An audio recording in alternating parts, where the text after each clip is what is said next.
People first organizations will win in the future of work. Your only real asset is your people. We all want purpose-driven work.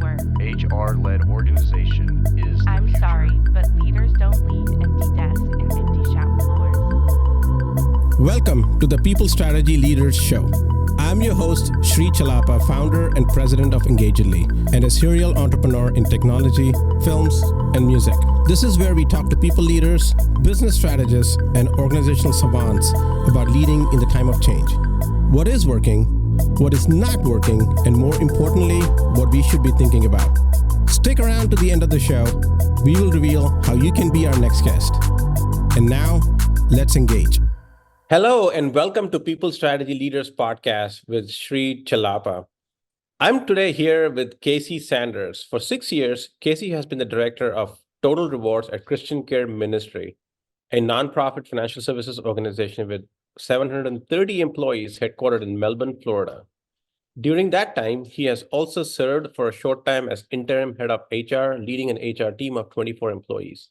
Prior to Christian Care Ministry, Casey owned an HR and benefits consulting firm in Kansas City, Missouri area. For nearly 20 years, Casey has helped organizations align their people strategy to their organization's mission and vision. He's been married for 15 years with 2 children and spends his free time coaching youth sports and serving in his local church. Well, welcome to the show, Casey. It's a pleasure to have you. Yeah, thank you so much for having me. And for full disclosure, Casey is also a client of Engagedly, so we'll obviously talk a little bit about how that has been implemented and seen value in the organization as well. But I really want to start off. First thing is you are a big core values culture person at heart. In our discussions, you wanted to really emphasize on that and how you want to drive culture more intentionally rather than it happening inadvertently. So talk a little bit more about how you actually think about it and what steps did you take to implement a strong culture and your core values in your organization, and why is that important? Sure. It's a shared belief of across our HR leadership team, first and foremost, that culture is always developing and being created and changing, and you can let that happen inadvertently, or you can be very proactive and try to have some intentionality around which way it's being shaped. And so that shared belief really just kind of fosters into everything that we do. For me personally, I believe core values, can become the heartbeat of an organization and how folks behave and interact with each other, treat each other either well or poorly based on how well those core values are being lived out. And so just kind of a fundamental building block to everything that we do, from managing performance to recognizing and rewarding team members, those areas that HR influences, especially from a talent acquisition and maintaining talent standpoint. Yeah. So one thing, I sometimes see a struggle is that HR wants to implement and drive better culture, but they're not necessarily being supported by the management because manager wants to do their thing. Even though they say they want to do this, behaviors usually don't reflect that. Obviously, you're being successful. So what is the right recipe there to make that successful, and how can HR have a little bit more of the driver's seat to make this happen? Right. Well, I think at the heart of the issue is really buy-in. It isn't something that just happens overnight. We're all real, pretty imperfect people, and we're going to probably get it wrong at times. But buy-in comes from the senior most leadership of the organization, and then being intentional over longer periods of time. And that's where the influence of culture happens. You can't create it yourself. You just realizing that HR can't make a culture. And we've probably been parts of organizations where maybe the CEO stood on a platform and rolled out core values, It was a grand event, and then it was just never spoken of again. and Yep. and then culture just creates itself where we have these core values, but no one's really living them out and or talking about them or trying to shape the culture that towards those things.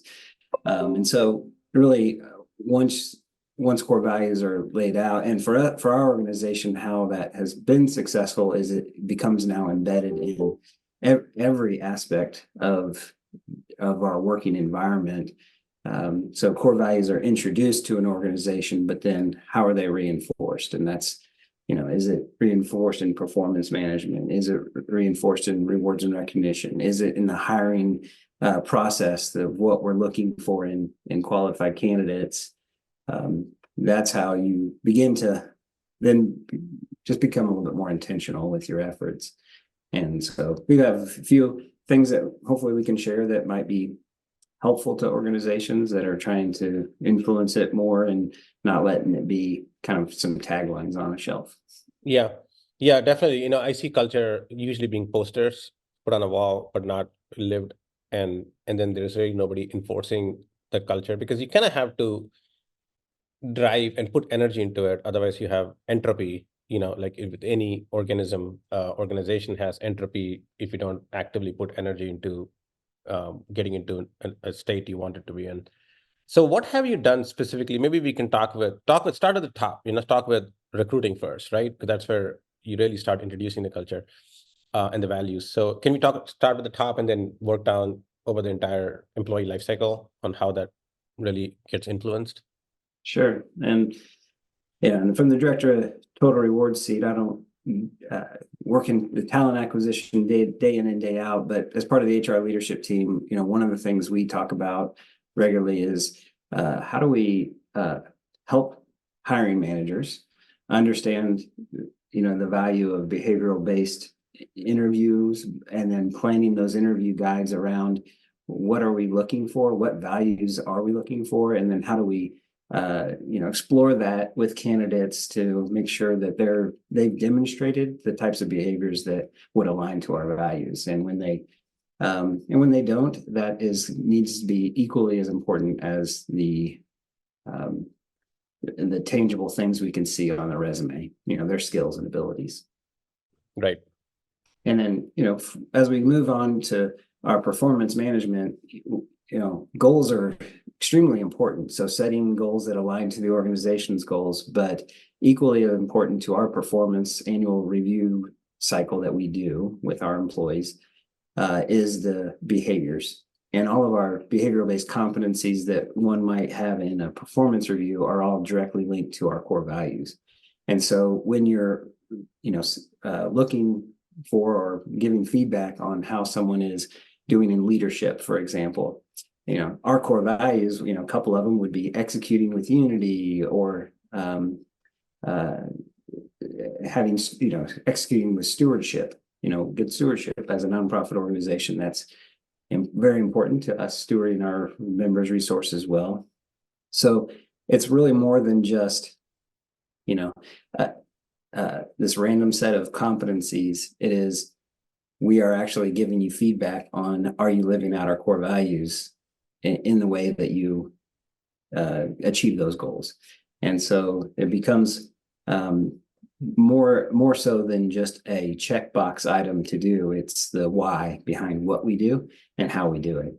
And that helps foster the culture further when we're actively, having them focus on those behaviors that we would say we value as an organization. And as we get into the compensation and the rewards of employees, that part of their life cycle it's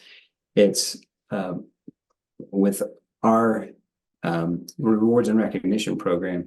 This is one of the things we're really proud of as an organization is our leaders are engaged.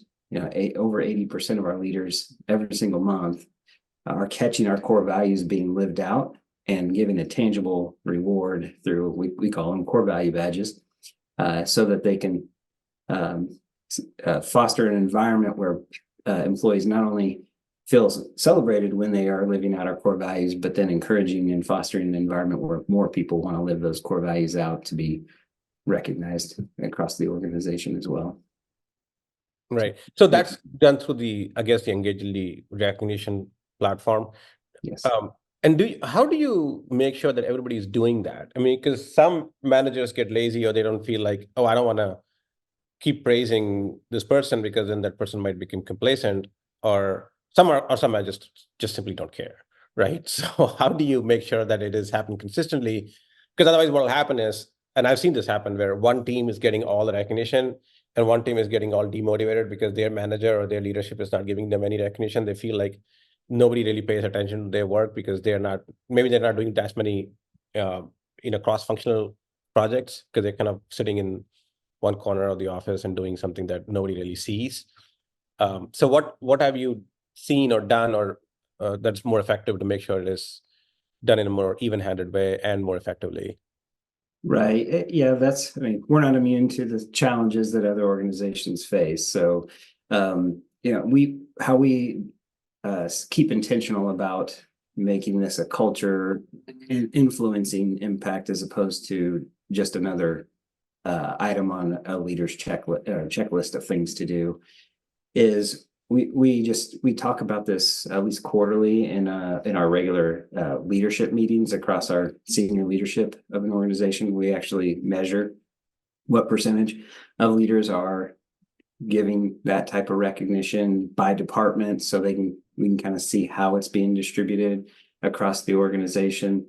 But for leaders, we on the HR side, we recognized early on that we needed tools and resources to make it not only efficient for them to be able to do that, but then it was also effective in changing behavior. And so that's where Engagely really has come alongside us to help us make that an efficient process. So it's fairly simple for leaders to do that. But I would say the accountability comes when we share that in the leadership meeting and we talk about the importance of having influence on the culture of the organization. Leaders kind of seeing how they're doing in comparison. It makes it a way to then share that with their frontline leaders that they manage and lead, to reinforce the behavior of those frontline leadership to be doing this on a regular basis. And so those helpful reminders, and then just providing them tools and resources to make it easy. We provide quite a few examples of what does it look like to actually live out a core value, so that it becomes familiar when they see it, when leaders see it, and they can say, oh yeah, that is living out our core value. I need to recognize it. So do you, I guess in the performance management process, obviously you are presenting that in the quarterly, which managers are doing it and how many of them are doing it and all that. Do you actually use that as a way to even evaluate managers, that are they doing this or not, or is that more of a soft push? Yeah, so it's not actually a formal part of their review other than incorporating it in the behavioral-based competencies, those leadership, for example, and executing with unity, for example. These are of the initiatives the organization has, is the leader demonstrating alignment and agreement and support and their commitment to the things. That's part of the behavioral-based piece of the performance review, but they don't have a specific goal that is assigned to them as a leader. So it's a little bit more of a softer push, but again, I think the things you measure and the things that you talk about regularly, those are the things that are going to get some intention, as opposed to just happen willy-nilly or inadvertently. Yeah. So one other thing I wanted to touch upon, which, when we were doing our, discussion about how you're using the product and all of that, one thing that really stood out for me, and I look at a lot of clients and how they're using it, is you have almost 100%, if not 100%, compliance, if you will, or completion rate on your performance reviews, pretty much on time. I found that very exciting, first of all, to see that. But I also was somewhat astonished because it's not something that happens in a lot of organizations, and we ourselves don't necessarily always get 100% on time. How did you accomplish that? That's a big one, for a lot of HR leaders to trying to get some of these processes done in time. Yeah, there's quite a bit to unpack, but I would say there's really two things that probably have the biggest influence on that. We've probably a little backstory would be helpful, just because your audience can probably relate to our organization in 2014 started going through rapid growth. And we were in one location prior to 2014, and all on-site employees, and we were handling reviews on paper. And it became, as we started going through rapid growth, expanded to 2 physical locations across the United States, and then over 20 states we have remote employees in. We needed to reimagine the process, and in that, the two things that really have gotten us to where now for a few years in a row we've been at that 100% completion rate is the executive and board buy-in to the importance of an annual, at least an annual wrap-up and documentation of kind of those conversations about performance and behaviors that have happened throughout the year.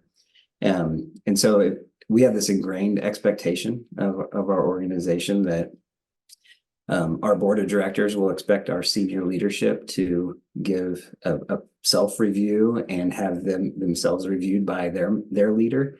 And they follow up, the board would follow up to make sure those are complete every single year. And then so we see that the behavior of completing the review and giving good feedback from the executive team drives down through the organization that expectation that we will put intention and the time needed to give a good review and feedback, and we apply these ratings, to these scores, and so as the board has the accountability to the executive team, and then they model the behavior for the organization. It gets continued modeled all the way through the entire organization. So that's probably been, one of the fundamental things that has probably the largest impact. But I would say the other big thing that has helped us achieve that is we almost treat our annual review cycle as a change management process, because we don't go in assuming that the natural feeling about annual reviews is annual review again, right. And so we go into the process just assuming that people are going to have to navigate the feelings and emotions also that come along with the reviews. So we find out who the influences are going to be. We communicate early and often the process, what's expected. We equip leaders with tools and resources to make the process as simple as possible, but then also remind them of how to do it well. And so, when we talk about effective communication in that process, it's also a two-way street. So we're not just giving them the information and the communication flows one way. It's also receiving what are the challenges and opportunities of an annual review process that you're running into as a leader. How do we better equip and resource you with, that could be anything from a training guide to just role playing with them. We just give them the resources to make that process as easy as possible, and then even do some hand holding when it's really needed.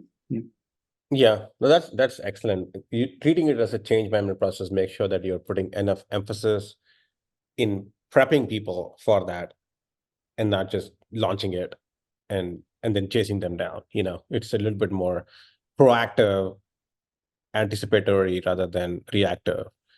That's great. I've never thought of that, and that's actually a really good takeaway as well.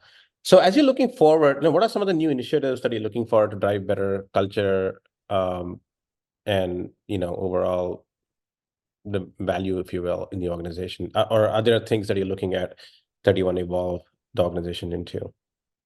Well, I would say, what's becoming in focus a little bit more is the area of analytics, data. How do we make, informed, wise decisions as leaders in the organization based on our experiences that we have and know. That'll be, one of the areas that we are growing in and developing in. But then, how do we also then keep that aligned to our core values, and it doesn't become just another thing to look at and do as a leader. We also are in the midst of probably what many organizations are faced with is we're returning people back to the office after the COVID years, and that will have a large impact on culture. And how do you do that in the best possible way? I don't know that any organization has the perfect recipe for what's the mix of hybrid and on-site and remote work when you have physical office locations. So how do we continue to keep that two-way communication going, really listening to people, but at the same time, influencing the culture in the way that we feel like it needs to be as an organization to set us up for the long-term success we need. That's great. Yeah. So this is exciting, especially as a nonprofit. Your mission is slightly different than a lot of the for-profit, but driving people and culture is still equally important, if not more important in nonprofit, because it's not profit is not a driver for driving culture. So it is definitely a lot of empathy and stewardship, like you mentioned. Great. Well, I really enjoyed our conversation. Is there anything you want to add that we may have missed in your approach that might be a good takeaway for our listeners? I would just say, just maybe it's a plug for Engagedly too, but I think just as much as your intentionality about driving culture, really equipping leaders with efficient and effective tools and resources, goes a long way into helping you actually implement change or drive cultures in a certain way. You can, if you're intentional about really complex and cumbersome activities, even probably the best organizations will struggle when it's hard to administer something new that you're trying to roll out. So, I just would say, invest in tools that make it really easy for leaders to participate and buy in and gain traction in things that will influence the culture, like performance management or rewards and recognition. Great. Well, Casey, it's been a pleasure. Thank you so much for being on my show. Yeah. Thank you for having me. Sri Chalapa here.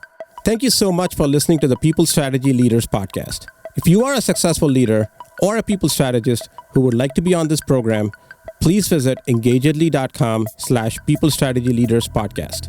If you got something out of this interview, would you share this episode on social media? If you know someone that would be a great guest, tag them on social media to let them know about the show and include the hashtag People Strategy Leaders. I love seeing your posts and guest suggestions. We are regularly putting out new episodes and content. To make sure you don't miss any episodes, go ahead and subscribe. Your thumbs up, ratings, and reviews go a long way to help promote the show and mean a lot to me and my team. Want to know more? Follow me on LinkedIn and Twitter @Sri Chalapa. Thanks for listening. We will see you next time. And thank you to Patrick Ramsey, sound engineer at Kalinga Production Studios, for recording and mixing this show.